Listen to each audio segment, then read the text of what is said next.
Uh, okay, so my problem here is, are we going to bump into Sans once we start to walk towards the first area with the bridges? Is Sans going to pop up there? I'm not ready to see Sans. I'm actually really intimidated by this version of Sans. Is Sans going to be that? Maybe he's not. Oh, God.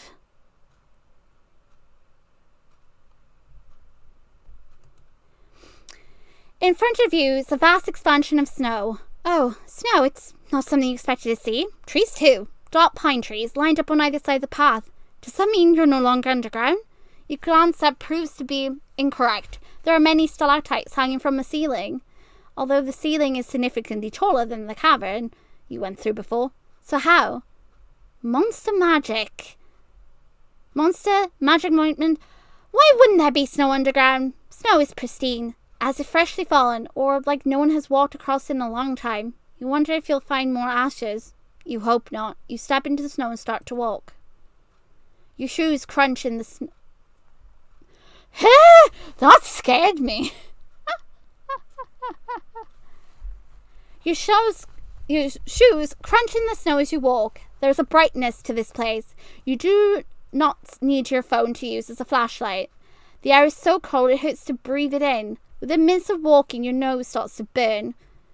You are more energized than before, not as hurt, so you pick up the pace. You need to move quickly to stay warm and to either hopefully find your way out or someone who can help. It is fortunate, you think, that there is only one path to follow. The tall trees block any hope of you veering off the path. They are closely grouped together and you wouldn't want to risk getting more lost. There's a path. It'd be stupid to leave it. The hair on the back of your neck stands up. Oh dear. You stop walking. A tingle goes down your spine. Your heart thumps in your chest. You feel as if you're being watched. Dismiss it and carry on. Forget that shit. We're gonna pretend we see nothing. Like, seriously, we're just gonna pretend we see nothing. Okay?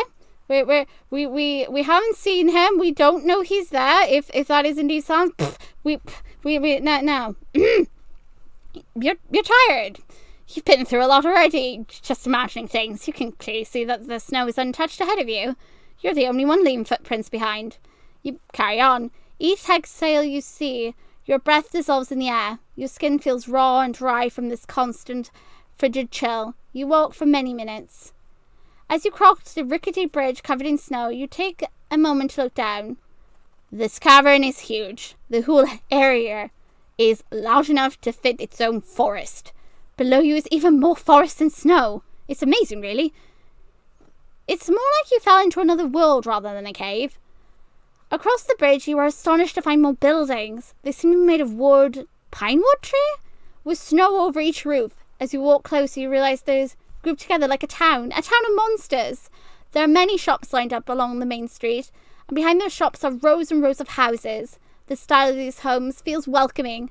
This is exactly the kind of town that, at a glance, would do well in a cozy winter or children's movie. Unfortunately, the longer you look at it, the more you realize that is no longer the case. These buildings have a wear and tear to them, and only come from years of neglect. There are cracks in many of the windows, and a few of the buildings are caved in. It's almost as if something with great power slammed into them. You do not see anything that could cause such an impact. There are no boulders or rocks in the collapsed houses. There's only fresh snow. Was the object removed, or did the buildings collapse for a different reason? Sounds to me like a gas blasted to the face. Probably. Look at all the bones. Let's see. Lamppost lights flicker on as you approach the town. Your shoulder tenses and your heart skips a beat at the suddenness. There are no more lights coming on. You move closer. Another light turns on. Motion activated? I mean, that would be a good way to conserve power for streetlights. No reason for them to be on if no one is around. These monsters have been very resourceful. Despite being forced underground, they've been able to make houses, build a town, and generate their own light. It surprised you how similar every structures are to human buildings actually are. It's been centuries since monsters and humans interacted, not since the war. Oh my god, am I going to talk about the war? The war didn't start out as monsters against humans. Many humans and monster kingdoms had treaties together. The war had sparked it all was... Oh my goodness.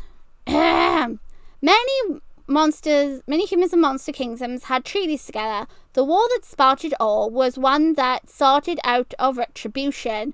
A monster fell in love with a human. The human was murdered. Oh dear, by a neighbouring country's lord? Oh my god!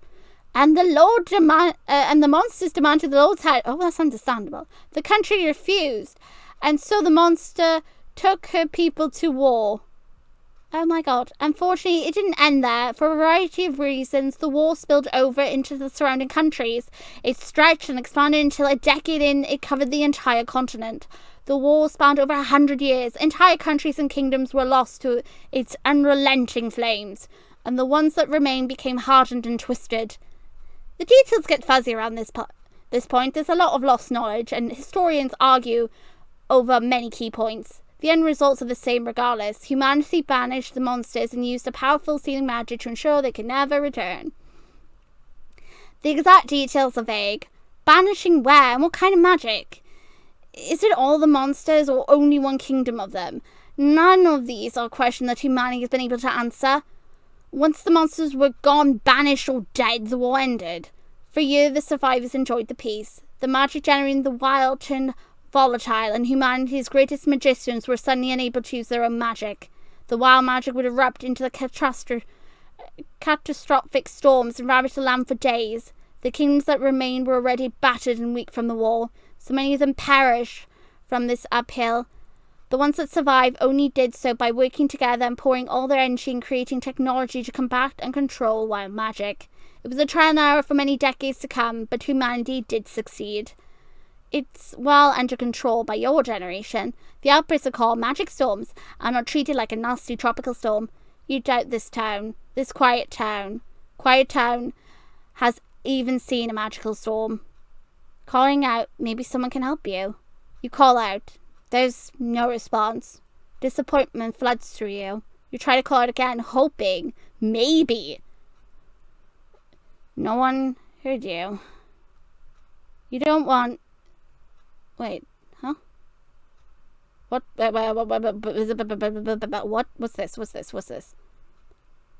You try to call out again, hoping maybe no one heard you. You don't want... It's practically on the table, partially in the chair, and the rest is on the floor. Oh my god. Oh, so our character is thinking, like, about to finding Tori's ashes. You don't want to find only ashes here. Your voice cracks when you call it again. There's no response. There is only you. You enter the town. What a lovely town. What a lonely and lovely town. Am I going...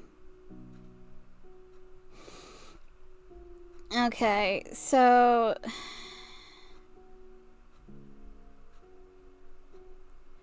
Okay, I do want to know what is going on in this town, so... Let me just turn this down. God, the music for this! Let's see. I want to enter the shop first, maybe? Enter the shop. You feel around and find a light switch. You flick it on. Golden lights immediately brightens everything up. It's a small general store. There's a long wooden front counter. There are several rows of shelves that are filled with a variety of items. Hygiene supplies, food, first aid, clothes, and so on. The back wall was framed pictures of monsters, many of them rabbit-like mirrors, and more. Oh my god, are we going to find ashes? I swear. Oh, for God's sake! You can admire the owner as a friendly person who likely greets the customers with a warm smile. There are ashes on the counter. You step closer and see that it's spilled behind the counter as well. You look behind the counter and you notice there are 2 more piles of ashes. They are smaller than what you've seen before. You don't have any more flowers. You stare sullenly at the ashes, your heart sinking faster than an anchor. What happened to these monsters? What? Was it a terrible accident, or did they choose this? It's a horrible thought. And it comes to you unbiting and cruel. A life without sun or warmth is a hard life to force anyone through. These monsters build homes for themselves. You can't imagine. You don't want to imagine that it wasn't enough for them. If they chose this. A shudder goes through you. Your heart twists. Oh, our character thinks that the monsters couldn't take it anymore and just ended it. That's not the case. You know something colourful in the corner of your eye. You turn and see paper. Bright, vivid, colourful paper. It's stacked in between craft supplies on a middle shelf. It's the thought, right? You head over to the paper and take out several sheets. It's thick and smooth paper, perfect for crafting. Oh my god. Are we going to, like... Oh my god. I'm going to cry.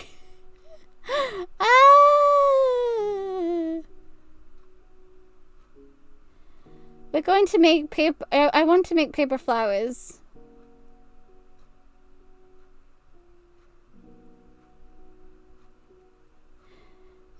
So crafting start many flowers.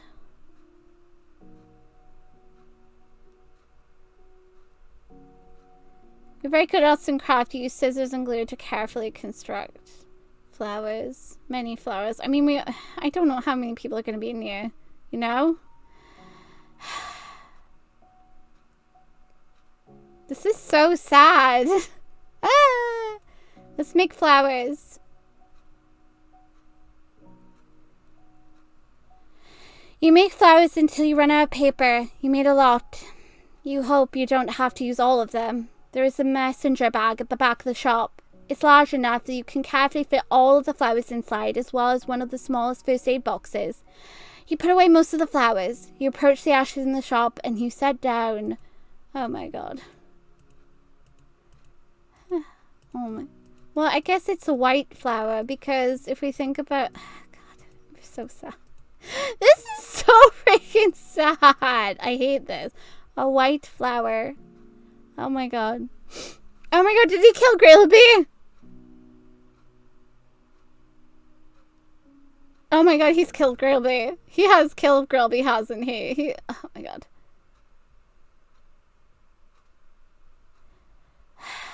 Okay. I also need to keep in mind that Sans is around somewhere. Out in the building with the inn sign. Oh my god.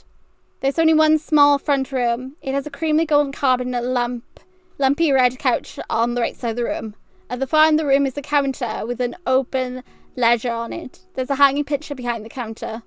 And there are ashes on the counter. You carefully take out a flower and place it by the ashes. You notice a small... Oh my god. It hurts worse because you know these are children or smaller monsters that have just died alongside them. Oh god. A smaller pile behind the counter. With a shaky hand, you pick out the prettiest flower you have and you place it beside the smaller pile. There's a bitter taste in your mouth. And you don't think it will ever go away. Go to Grailby's. Oh my god. Is Grailby dead? Fuck. You aren't sure what you're expecting when you entered. It's a bar, or used to be. The lights flicker on when you enter. The timing too perfect to be natural. Motion sensitivity, perhaps? The floor is made of wood and creaks each step. On the right are several booths with empty glasses and bottles and looks like booze. On your left is a poker table and cards still laid out. At the far end is a bar counter with many stools pushed beside it. Behind it is an impressive variety of alcohol, or what you assume to be alcohol, and there's a jukebox in the corner. There is a lot of ashes in here. Ashes on the table and in the booth. Ashes cover the counter. Ash in almost every seat. It's a mass grave. A knife being twisted into your chest wouldn't hurt as much as seeing this does. You have seen small piles of ashes, but never so much in one place. You suck in a deep breath. The chill you felt for being outside pales in comparison to the horror you feel at this. It's senseless, a tragedy for no reason at all. What happened? Who? Why? You shiver. What all the food you had eaten had rotted in your gut. Your stomach churns violently. These poor souls. You pull out a flower for each pile of ash and you set it down. You sniffle. You know it was already running from being out in the cold, but now it feels so small and pathetic to only leave paper flowers at that. They deserve better. They deserve so much more. You wish. The library. You feel around the wall to find a light switch. It flickers on. It's a one-room building with a cream-coloured carpet. There are rows of books that appear to be colour-coordinated in the back. It is small and sad library that gives their circumstances you feel that is expected. There is one table in the middle right of the room. There are a few books in it. And there are ashes on the table. You walk closer and pull out the flower from your bag. There are 3 piles at this table. You place the flower at each. What a lonely town. The snow is snowing hard and the wind is howling. It's difficult to see through the sudden blizzard. You decide to take shelter.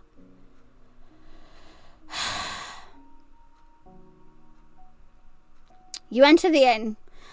Grateful that the building is warm. You wonder if it's similar to the previous house you stayed in. Does it start to heat up when someone turns on the light? Or is something else triggering it? Oh my god, so the houses and everything are coming alive because we're leaving the flowers and they are responding. Oh my god.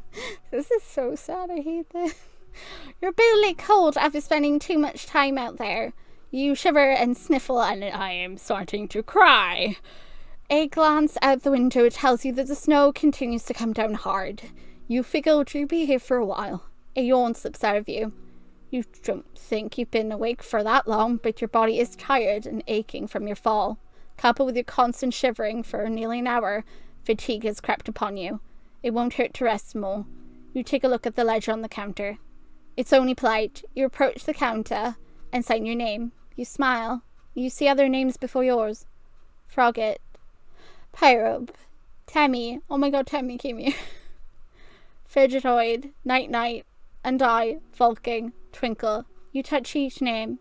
You hope you haven't encountered any of them. You hope very dearly that there's somewhere else underground, alive.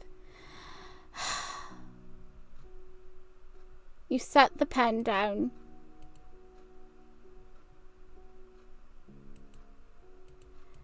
Oh my god.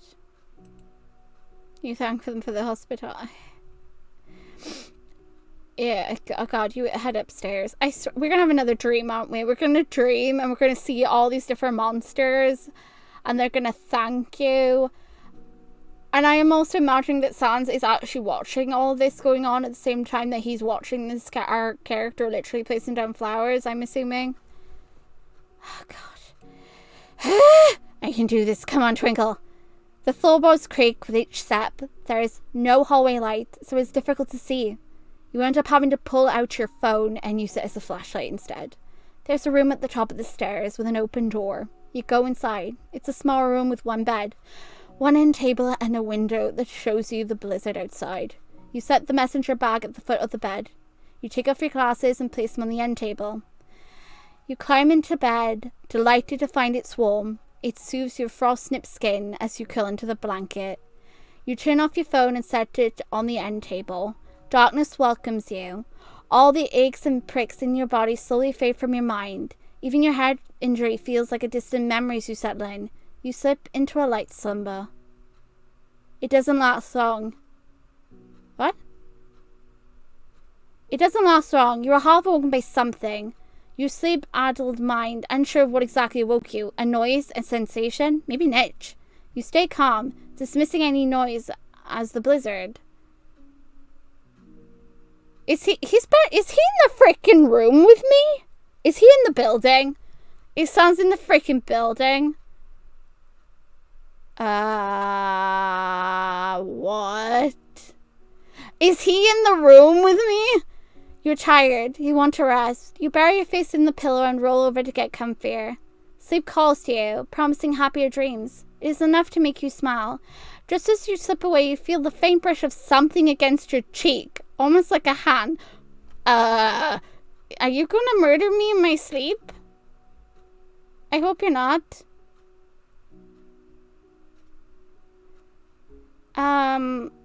Well, maybe you're already be dreaming. You must already be dreaming. Turn your head to the touch and nuzzle into. I mean, is it Sans or is it like one of the monsters from here? You know what? Just nuzzle into it. Maybe it's one of the monsters.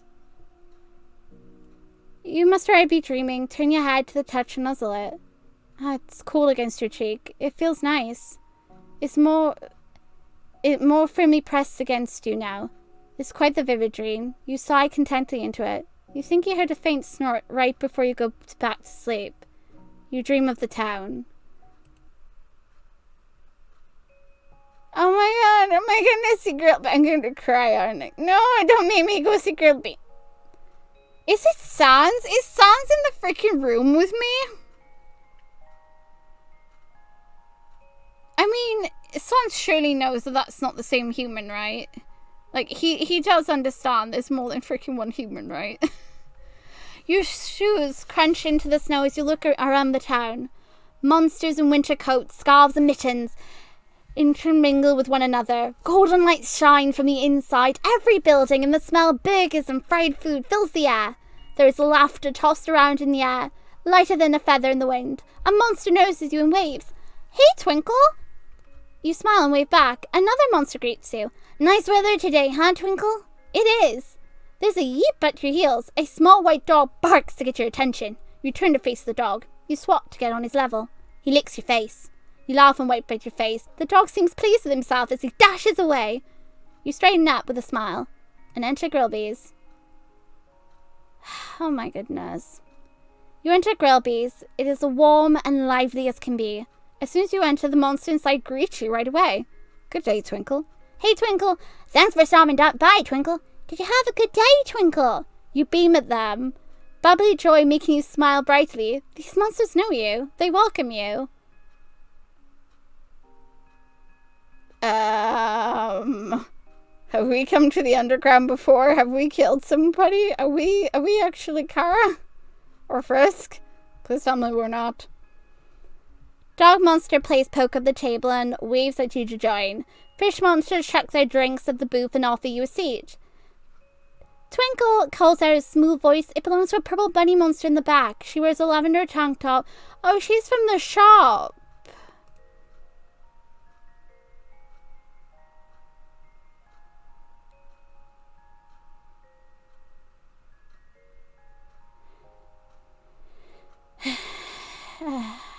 I mean, I want to meet with the bunny and sit with the bunny. You sit beside her and she smiles at you. Holding up okay? She asks. Her voice smooth like glass and warm like the sun. You nod. It's okay if you're not. Bad days happen to everyone. You hesitate. Her lavender gaze softens and reaches out to gently rub the back of your head. You've really done a lot, she said. Oh my god, they are self-aware. They are totally aware.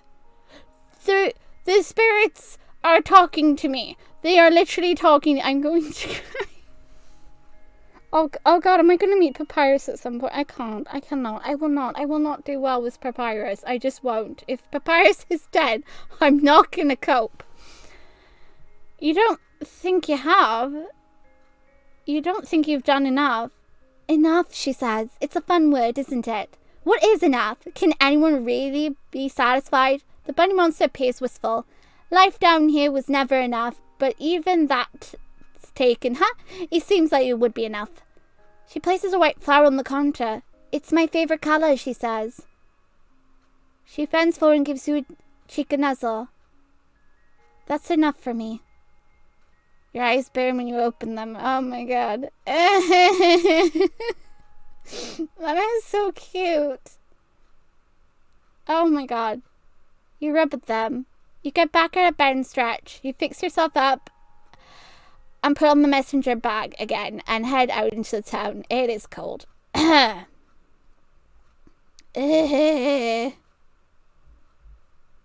Another fresh snowfall. Your footsteps are completely covered from yesterday. It's time to carry on. You walk along the only path in the town. Each step you take, you sink into the snow. You weigh more than you did yesterday. You weigh more than you did at any other point in your life. This heavy burden on your heart pulls you down. You carry on without much choice. There's only one path you can take. It's hard to believe your desperate desire to enjoy a nice day out here has led to all of this. Oh.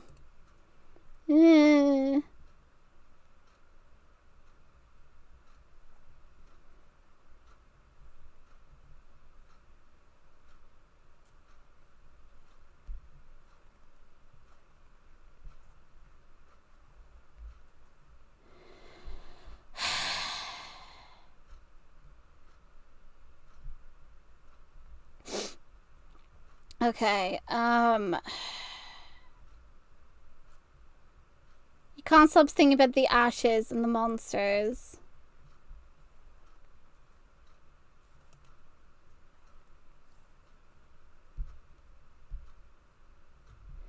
These poor monsters, you wish you could have done more for them. Had you known your trip would have led this way, you would have still gone. Yeah, you would have still gone. There's a pile of rocks at the end of the path. It started in a mound and there's a branch sticking inside. You stare at it. This is not a pile of ash, but it is no less a grave. You place the flower on it, carefully sticking it onto the rocks, so that it easily won't be blown away. How many more? You shudder. Your throat tightens. Oh my god, this is Papyrus's. This is Papyrus's grave. Did Sans make him one?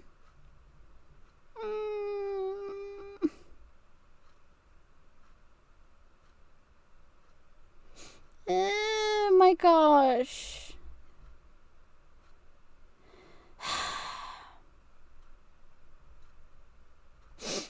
Okay. Okay. I can do this. You move on. Oh god, are we in waterfall? Ha! Although it was emotional, I don't want to go through that again.